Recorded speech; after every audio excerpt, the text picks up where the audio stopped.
Students, जैसे कि हमने लास्ट वीडियो में डिस्कस किया था डिसएडवांटेज ऑफ स्टैंडर्ड कोस्टिंग, उसी के कुछ पॉइंट मेन पॉइंट फिर से एक बार रिवीजन कर लेते हैं। क्या है जो स्टैंडर्ड कोस्टिंग है, तो किसके लिए हेल्पफुल है? यदि तो बहुत बड़ा बिजनेसमैन है ना, तो उसके पास बहुत सारी ब्रांचेस है, तो उस केस में हम यदि स्टैंडर्ड कोस्टिंग को सेटअप करते हैं, स्टैंडर्ड कमेटी बनाते हैं, ठीक है, फिर वो काम करती है, फिर तो बेनिफिशियल है। लेकिन कई बार होते हैं यदि स्मॉल बिजनेसमैन है, यदि वो स्टैंडर्ड कमेटी बिठाता है, ठीक है, तो उसके लिए टाइम कंज्यूमिंग भी होगा और कॉस्टली भी होगा। तो ये बहुत ज़्यादा कॉस्टली पड़ता है किसके लिए? स्मॉल ऑर्गेनाइजेशन के लिए। वो इसको अफोर्ड नहीं कर पाती है, ठीक है, क्योंकि उनको इसके लिए स्टडी करनी पड़ती है, डिफरेंट एलिमेंट के स्टैंडर्ड सेट करने पड़ते हैं, उसमें टाइम स्टडी करनी पड़ती है, लेबर की मोशन स्टडी करनी पड़ती है, ठीक है, तो मार्केट को भी देखना पड़ता है। तो उनके लिए ये टाइम कंज्यूमिंग होगा और पैसे भी लगेंगे, क्योंकि उनको रेम्यूनरेशन भी देना है जो इस कमेटी के हेड होंगे। तो ये बहुत ही कॉस्टली पड़ता है किन के लिए? स्मॉल ऑर्गेनाइजेशन के लिए, ठीक है।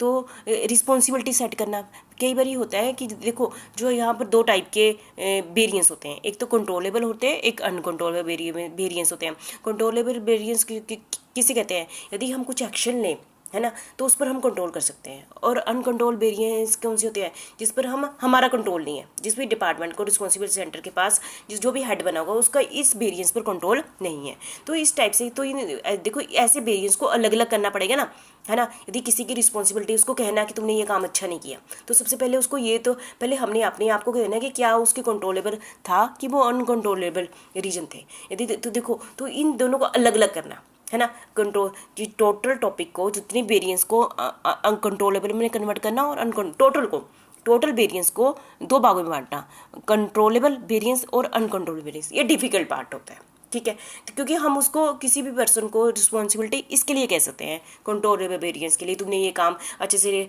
डिसीजन लिया था, तो ये कंट्रोल हो जाना था, इसके लिए नहीं हम कह सकते। तो इसको सेग्रीगेट करना, अलग अलग करना, ये डिफिकल्ट पार्ट होता है, ठीक है।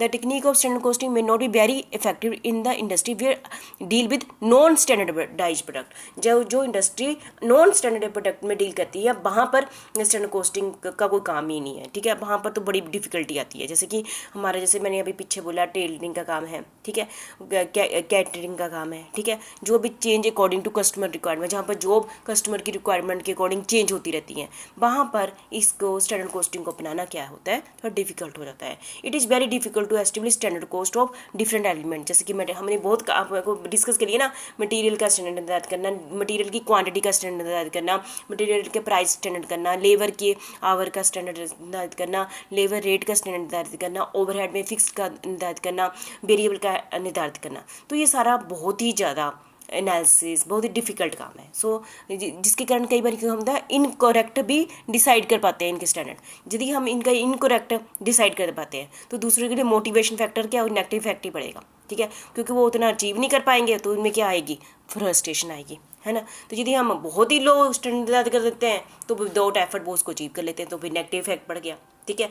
तो ये थोड़ा इसका वीक पॉइंट है, ठीक है। तो यदि हम कोई भी काम है, चाहे स्टैंडर्ड कॉस्टिंग है, बजटिंग है, कोई भी काम है, तभी अच्छे से अचीव हो पाता है यदि सभी डिपार्टमेंट की क्या हो? कोऑपरेशन हो। ये तो कमी रहती है, ठीक है, क्योंकि आपस में हो, हर कोई चाहता है कि मैं अपने आप को ज़्यादा अच्छा दिखाऊं, है ना, एक दूसरे से छिपाने का काम करता है, मेरा डिपार्टमेंट ज़्यादा अच्छे ढंग से प्रॉफिट दे रहा है ना। तो उन आपस में क्या रहती है? कोऑपरेशन की कमी रहती है, जिसके कारण स्टैंडर्ड कॉस्टिंग सक्सेसफुल नहीं हो पाती है, ठीक है। तो ये थे कुछ पॉइंट मैंने आपके साथ रिवीजन करवाए कि इसके कुछ लिमिटेशन ऑफ स्टैंडर्ड कॉस्टिंग, ठीक है।